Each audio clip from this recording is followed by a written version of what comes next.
পৰিস্থিতি দেখিলে আমাৰ অলপ দুখ লাগে। নিজৰটো বাদেই আমি যিমান দুখত আছোঁ তাতকৈ বহুত বেয়া দুখত মানে বানাক্ৰান্তসকল আছে। এতিয়া ৰাস্তাত আছে, ৰাস্তাৰ সাধাৰণ এখন ত্ৰিপালৰ মাজত আছে। খাদ্যটো বাদেই তেখেতসকলে বৰষুণৰ পৰাও ৰক্ষা পৰা নাই আৰু নানা ধৰণৰ খাদ্য পানী বি খাব নাপাইছিলে। দুই এক চৰকাৰে যদিও যোগান ধৰিছে সেইখিনি পানী পৰ্যাপ্ত নহয় আৰু টিউবৱেল চিউবৱেল লেট্ৰিন হগা মুতা বহুত অসুবিধা হৈছে। আৰু বাকীখিনি যিখিনি খেতি পথাৰ বয় বস্তু জীৱ জন্তু মানুহৰ যিখিনি লোকচান হৈছে সেইখিনি বাদে বৰ্তমান জীৱকেইটা বাচি থাকিব নে নাথাকে সন্দেহ হৈ গৈছে। যিটো পৰিস্থিতি হৈছে এই খোৱাং থানাৰ পৰা যিটো ৰাস্তা, বাকীখিনি কথা নকওঁৱেই, এই খোৱাং থানাৰ পৰা 10 কিলোমিটাৰ ৰাস্তা, 10 কিলোমিটাৰ অকল ৰাস্তাত মানুহৰ ঘৰে দেখিব। বাইকখন নিবলৈও বহুত অসুবিধা হয়। এতিয়া ৰেচন পাতি সেই দনলিপুৰ অঞ্চললৈকে গেই অঞ্চললৈকে ৰেচন পাতি ইয়াৰ পৰা যাব পৰা নাই। তেওঁলোকে ইয়াত থয়, ইয়াৰ পৰা চাইকেল কিবা বেলেগ ব্যৱস্থা কৰি লৈ গৈ তাত দিয়ে। কিমান পৰিয়াল আক্ৰান্ত হ'ব? পৰিয়াল মানে আমাৰ এইটোতো 1200 নে 1400 পৰিয়াল আছে। আমাৰ এই গৰৈমাৰী যিটো এলেকা পৰে, গৰৈমাৰী দনলিপুৰ খলিয়ামাৰী গেৰগেৰি এলেকা আৰু গেমন দলঙৰ পৰা বেতনিৰ পৰা কাৱৈমাৰী কুটুৱা পঞ্চায়তো পৰে, কললোৱা পঞ্চায়তো পৰে। গোটেই এলেকাটো 5000 পৰিয়াল, প্ৰায় 6000 হেক্টৰ মান ভূমি কৃষিভূমি।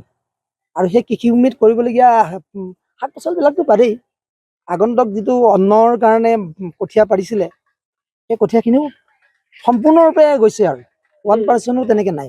চিকিৎসা বিভাগ আহিছে নাই? ধৰক এতিয়া ডাক্তৰ ছাত্ৰবোৰ ভিজিট কৰিছে নে? না, চৰকাৰী বিভাগৰ পৰা চিকিৎসা বিভাগো দেখা পাইছোঁ, য'ত কেম্পো হৈছে। তেখেতসকলেও এনেকুৱা পৰিস্থিতি হৈছে, ইয়াত যদি বহে অলপ ডাৰলৈকে যাব নোৱাৰে। মানে বস্তু দৰৱ বিশেষকৈ খৰ খজুলি বেছি হৈছে, কাৰোবাৰ ধৰি লওক বেমাৰো হৈছে, জ্বৰ চৰো হৈছে, সেইবিলাকো মানে পৰ্যাপ্ত পৰিমাণে কৰিব পৰা নাই।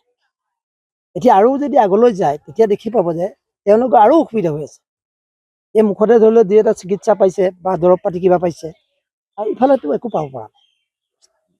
এতিয়া যি পশুধনৰ কাৰণে ধৰক পশুধনৰ খাদ্য দিছে নাই? পশুধনৰ খাদ্য এবস্তামানকৈ এটা পৰিয়ালত গোলা চাপৰ দিছে, আৰু এবস্তা দিয়াৰ কথা শুনিছিলোঁ, কালি দিলে নে নিদিলে নাজানো। কিন্তু ইমানখিনিয়ে খাদ্য অকল চাপৰ খায়ে গৰু ছাগলী জীয়াই থাকিব নোৱাৰে।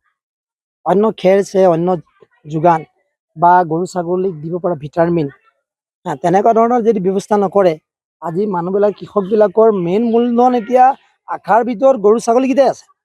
যদি গৰু ছাগলীকেইটা বঢ়াব নোৱাৰে তেখেতসকলে মৰিব লাগিব, আত্মহত্যা হ'ব ইয়াত। মানে দেখিব শুনিব, আৰু যদি আগৰ পানীতকৈ যদি দুহাত পানী বেছি হৈ যায় আত্মহত্যা। গতিকে চৰকাৰলৈ এটা অনুৰোধ কৰিছোঁ যে যি গৰু ছাগলী পশুধনবিলাক আছে তেওঁলোকক কৰ্পলৰ ৰক্ষাৰ ব্যৱস্থা কৰিব লাগিব। আৰু এই যে অন্ততঃ যিখিনি 5000 পৰিয়ালৰ যদি কৃষিভূমি লোকচান হৈছে, তেখেতসকলক অন্ততঃ 2 বিঘামানকৈ কঠীয়াৰ ব্যৱস্থা কৰি দিব লাগিব। কঠীয়া ইয়াত পাৰি আৰু মানে কঠীয়াত পৰাৰ ব্যৱস্থা কৰিলে নহ'ব। বেলেগৰ পৰা কঠীয়া আনি আগত যেনেকৈ দিছিলে দুফেৰা পৰা কঠীয়া দিছিলে, আমি পাইছিলোঁ প্ৰতি বছৰে তেনেকৈ বানাক্ৰান্তসকলে কঠীয়া পাৰে, 2-4 ফেৰা 2 এজনক দিয়ে, তেনেকৈ নহ'ব। প্ৰতিটো পৰিয়ালক কৃষি পৰিয়ালক তেওঁলোকে অন্ততঃ 2 বিঘা মাটিত যদি কঠীয়া দিয়ে তেতিয়াহ'লে মানুহখিনি অকণমান ৰক্ষা পৰিব।